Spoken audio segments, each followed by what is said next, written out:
স্টুডিওতে যুক্ত হয়েছেন আমাদের সহকর্মী শাহাদাত নিশাত। আমি নিশাতের সাথে যুক্ত হচ্ছি। নিশাত, কেমন আছেন? নিশাত, আপনি তো সারাদিনই শহীদ মিনার প্রাঙ্গণে ছিলেন। তো মার্চ ফর ইউনিটি ছাত্র আন্দোলনের বৈষম্য বিরোধী ছাত্র যারা আছেন, অর্থাৎ সারা দেশ থেকে যারা ছাত্র জনতা এসেছেন, অর্থাৎ তাদের প্রত্যাশা কি ছিল বা কি তারা জানালেন, এই বিষয়টা যদি আমাদের দর্শককে জানাতেন। জি, ধন্যবাদ আপনাকে। আজকে মূলত যে কর্মসূচি সেটি গত শনিবার ঘোষণা করা হয়েছিল। অর্থাৎ আজকের কর্মসূচিতে তারা যে বিষয়টি জানিয়েছে যে জুলাই অভ্যুত্থানের যে মূল ঘোষণাপত্র সেটি তারা পাঠ করবেন, কিন্তু পরবর্তীতে গতকালকে সেটি সরকার দায়িত্ব নেয়।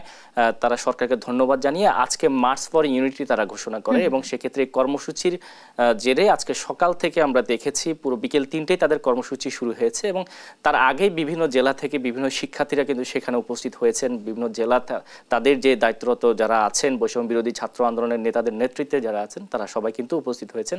সকাল থেকে একেবারে বিকেল পর্যন্ত আমরা দেখেছি কয়েক হাজার শিক্ষার্থীর উপস্থিতি সেখানে হয়েছে এবং তাদের যে মূল লক্ষ্য ছিল, অর্থাৎ সেই ক্ষেত্রে যে বৈষম্য বিরোধী ছাত্র আন্দোলন যে কারণে হয়েছে, যে একটি নির্বাচনকে ঘিরে শুধু এই আন্দোলন না, দেশকে পুনর্গঠন করার জন্য কিন্তু সেই আন্দোলনটা।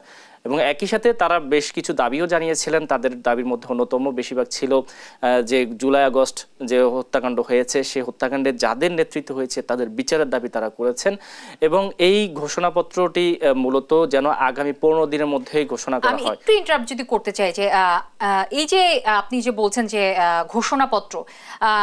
ঘোষণাপত্রটা দেয়া হলো, মানে ঘোষণাপত্র যে বলা হলো, এই ঘোষণাপত্রের জন্য সরকারকে আলটিমেটাম দেয়া হলো, সেখানে আসলে কি ধরনের বিষয়গুলো তুলে ধরেছে বা থাকছে, এই বিষয়টি আপনি সংক্ষেপে জানাবেন আমাদেরকে। আজকে যে বৈষম্য বিরোধী ছাত্র আন্দোলনের যে প্রধান সমন্বয়ক যিনি, অর্থাৎ আহ্বায়ক হাসনাত আব্দুল্লাহ, তিনি বলেছেন যে জুলাই অভ্যুত্থান যে ঘোষণাপত্রটি সেটি যেন 15 দিনের মধ্যে জারি করা হয়। অর্থাৎ এর মধ্যে যে বিষয়গুলো, বিশেষ করে যে বিগত সরকারের আমলে যে নির্যাতন হয়েছে বিষয়গুলো তুলে ধরা হয়েছে এবং একই সাথে যে পুরনো যে ফ্যাসিস্ট বিদায় হয়েছে, নতুন কোনো ফ্যাসিস্ট যেন সৃষ্টি না হয়। এখনো আপনারা জানেন যে বিভিন্ন জায়গায় বিভিন্ন ধরনের টেন্ডারবাজি, চাঁদাবাজি হচ্ছে, সেই বিষয়গুলো কিন্তু স্পষ্ট করে আজকে উল্লেখ করা হয়েছে এবং নতুন করে যেন কোনো ফ্যাসিস্টের জন্ম না হয় সেই বিষয়গুলোই কিন্তু সবচেয়ে বেশি জোর দেওয়া হয়েছে এবং এই সরকারের দায়িত্ব আসলে যে কারণে দায়িত্ব নিয়েছেন, সেই দায়িত্ব থেকে যেন সরকার সেই বিষয়গুলো তুলে ধরেন সেটি কিন্তু উল্লেখ করা হয়েছে এবং একই সাথে নির্বাচনের আগে তারা কিন্তু সংস্কারটা চাচ্ছে।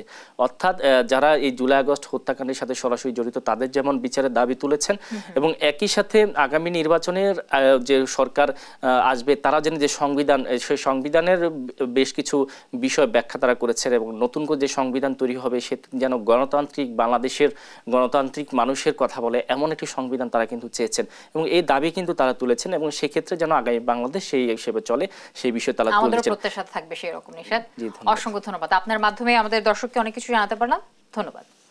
দর্শক, আমাদের সাথে যুক্ত ছিলেন আমাদের সহকর্মী শাহাদাত নিশাত।